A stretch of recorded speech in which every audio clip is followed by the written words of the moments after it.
This is THV 11 News at 6.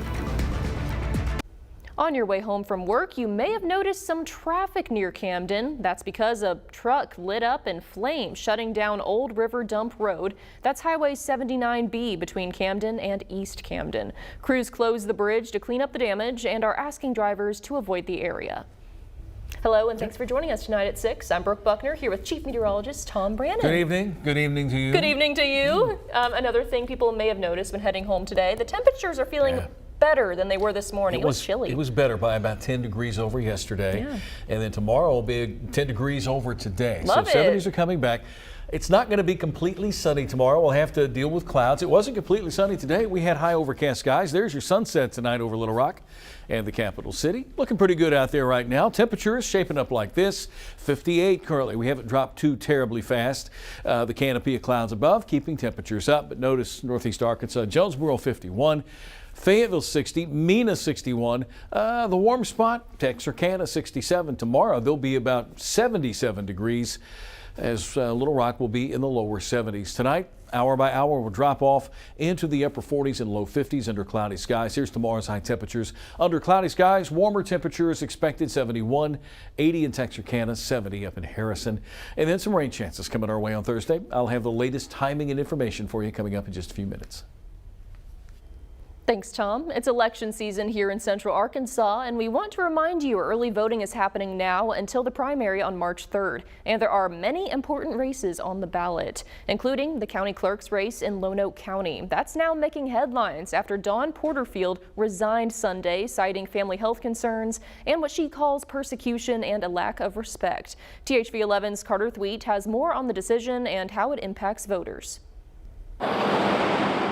One chair now sits empty inside the Lonoke County Courthouse as County Clerk Dawn Porterfield has resigned, saying that in addition to family health issues, she has endured what she calls repeated persecution and says those in her office no longer follow her instructions. The timing is unusual. The county clerk plays a big role in certifying elections, and Lonoke County has primary elections in just 1 week. That includes the high-profile sheriff's race featuring candidates David Bufford, Aaron Spencer, and current County Sheriff John Staley. It was concerning to me that she quit at such a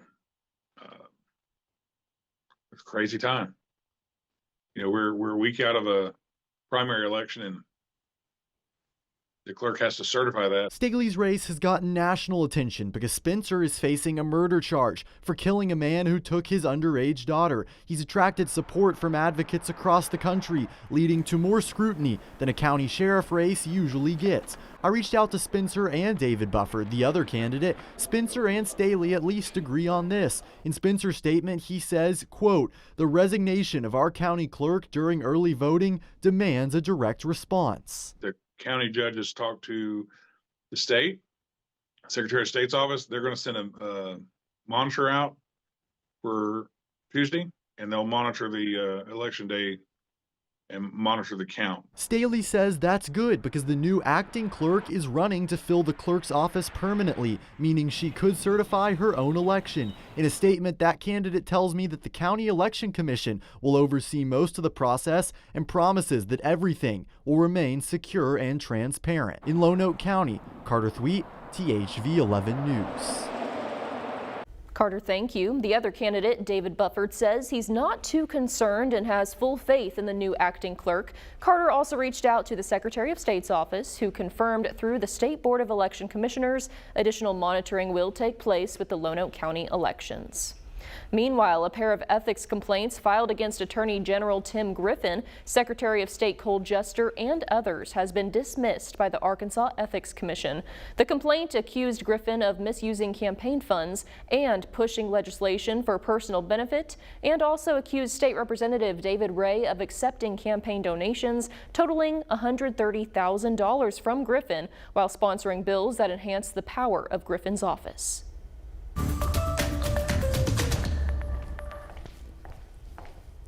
We need a change in policy, and it has to be dramatic. And until Republicans come to that conclusion, then the DHS funding bill is not going to be in a position to move forward. House Minority Leader Hakeem Jeffries speaking on the partial government shutdown that has impacted the Department of Homeland Security, saying his party won't budge on their request to reforms on immigration policies. The White House, however, says the president will call on them to reopen the government, calling their request, quote, despicable. That comes as we near President Trump's first State of the Union address of his second term, something dozens of Democrats say they are boycotting. The president is expected to talk about the economy as the speech comes just days after the Supreme Court struck down one of his key economic policies, sweeping global tariffs, an issue recent polling shows is unpopular with most Americans. He is also expected to talk about the ongoing shutdown and Iran as he weighs possible military action over its nuclear program. I think that this is a president that doesn't want war, he wants peace. He's willing to use the military, use strength through peace. A war in Iran would be an absolute disaster, and Congress needs to do everything we can to stop it from happening. THV 11 will have full coverage of the address starting at 8 o'clock. Team USA men and women just brought home gold in hockey in the Winter Olympic Games. And here in Central Arkansas, young hockey players say they feel inspired. THV 11's Journey Taylor hits the ice with a local team that says the sport is growing one goal at a time. The sound of skates cutting across the ice is getting louder in Central Arkansas. It really inspires our kids and it makes this feel real to them. For Little Rock ace players like George Leonard, very exciting. Watching the Olympics had them cheering and dreaming big. Screaming and yelling. For many, the moment was more than just a win. It was proof that their dreams are possible. And watching together made the moment even more special. We were all jumping up and down. It was crazy. We were all just so happy, and it was a great opportunity for our team to bond together watching the Olympics.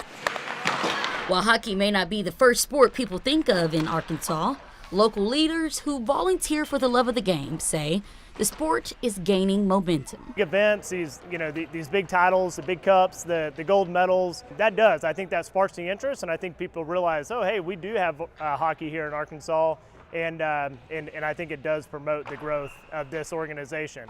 It has grown year over year, and this year we have over 100 kids in the program versus 70, in years prior. With only 2 ice rinks in the state, one right along Bowman Road in Little Rock and the other in Northwest Arkansas, they are looking to get the word out. Still here all the time. There's ice skating in Little Rock, there's hockey in Little Rock, and we want Central Arkansas to know we have players coming from 2 hours every direction to play here with our team because they're that committed to the organization. And so, it's hard to get extra ice. There's figure skaters, there's ice skaters. We want as many opportunities for our kids as possible, and we want to keep growing the sport. And for many of the young players, seeing faces they can relate to makes it even better. I love Hillary Knight from the Women's Olympics team. I think she's a great role model, and I think her goals were very awesome. Opportunities for women playing hockey are high, and I think one day I could be able to do that. Perfect goals to epic moments. It's not funny or amusing, but it's kind of cool to see someone's front tooth get knocked out by a stick. The gold could be theirs, but in the meantime, they are sticking to it, and maybe one day they'll be the ones standing on that podium. In Little Rock, Journey Taylor, THV 11 News. Thank you, Journey. The 14U team is actually looking to win their own gold this weekend. They're heading back to St. Louis to play in the championship game for their division. This time next week, the city of Bryant will welcome thousands of visitors for the 6A state basketball tournament at the Hornet Arena. Local businesses and the Chamber of Commerce have prepared for this for a long time and have welcome packages ready for the 32 teams coming, along with staff and family members of the players. Bryant Chamber's president says they're expecting between 2,500 and 3,000 people to come from all over the state. Well, I just think it's important for us as a community. We want them to come to Bryant, feel welcome because you are welcome. Okay, you're going to have a good time, enjoy the games, enjoy our food. We hope you spend the night. We hope you gas your car up here. We hope you shop here. The tournament will run from March 3rd through the 7th with the state championships the following week in Hot Springs.